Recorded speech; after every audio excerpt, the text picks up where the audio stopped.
28th anniversary dinner, right? 28 years we've been together. After all this time, do I go simple or do I give her the old razzle dazzle? In the end, I decided on steaks, right in between. Primo, but still simple enough. I head over to Gibsons, which is my place I like to go to, my butcher of choice, and I'm browsing the cuts. The place is packed, and usually I get what's on the special, like a porterhouse or a T-bone or whatever. Not today though. They've got these nice, just beautiful tomahawk steaks there. So I said, hey, let me get one of those. Puts it on the scale, 62 ounces, Fred Flintstone style. $77 later, I'm back at home. You go to a steakhouse, you're gonna be paying anywhere. I mean, I don't know, you might as well cut off your own arm and leg and it'll probably be cheaper. I called Grill Daddy originally because why wouldn't you call him? Phone goes straight to voicemail. He calls me right back, says, hey, baby, I'm sorry, I'm out of town. I'd like to help you out. I'm just handling a little bit of business right now. Happy anniversary. I'm gonna make it up to you when we get back. I'm a grill. It's gonna be spectacular. I said, hey, baby, it's all right. Handling this one on my own. Never cooked a cut this big. I mean, I'm gonna get all the people, well, I'd have cooked it like this, and I would have smoked it for 2 days, and whatever, whatever. We'll cook it better next time. It's not once in a lifetime. I think it still turned out pretty good. 62 ounce tomahawk. We're doing it. So once again, shout out to my boys over at Gibsons. These guys are always on point, and as you'll see here in just a moment, they always come through with just a beautiful cut of meat. Wow, I mean, was I right or was I right? I mean, just look at that. First thing I noticed was a good level of fat distribution, decent marbling on the eye. And I'll say this really quick. I see some people trim their steaks, trim the fat off their steaks. My grandmother used to trim the fat off her steaks. And that's absolute nonsense. But I mean, what do I know? Nothing. So there you go, right?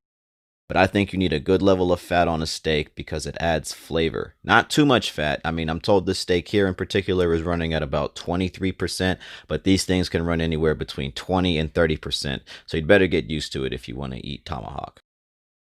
And before I forget, I should mention that the grade of this steak is USDA Prime Wagyu.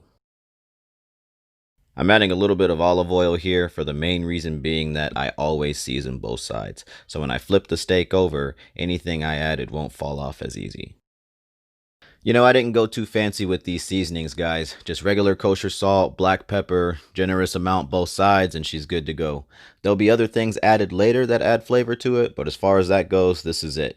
I'm like one of those chefs you see on Good Morning America, just salt and pepper and she's good. Can't forget your garlic, come on now. All this is a full clove, didn't go too hard in the paint on peeling it, makes no difference to me. Just throw it right on top and move on. Couple of additives here, just a little bit of Worcestershire and a little bit of liquid smoke. Didn't matter what order I went in, I just went Stubbs first, then Worcester, flipped it over, and repeated the same process.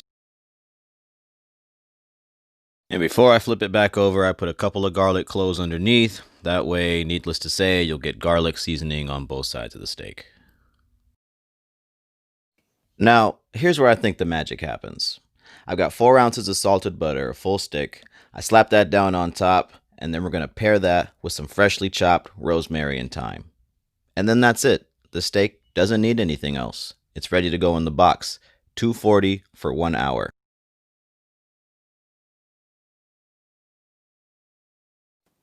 And after 1 hour, this is our steak.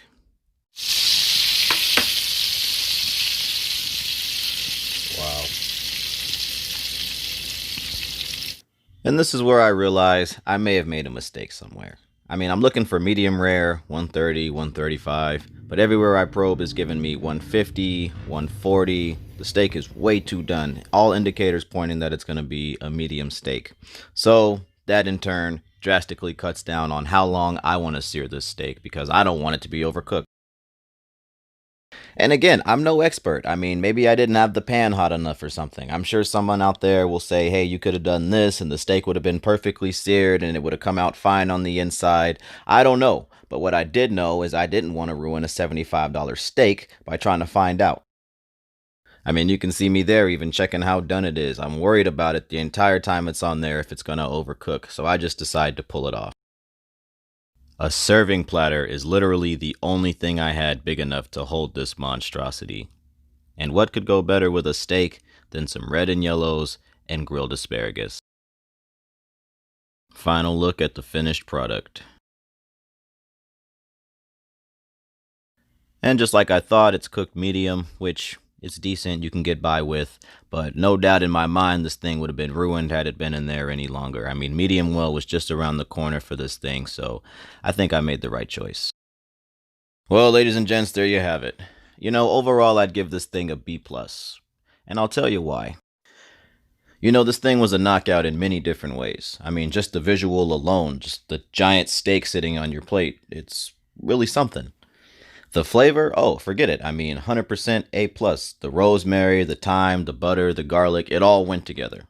The only hangups I have are the sear thing, which that came from it being overcooked in the first place. So you fix one, you fix the other. They're connected in that way.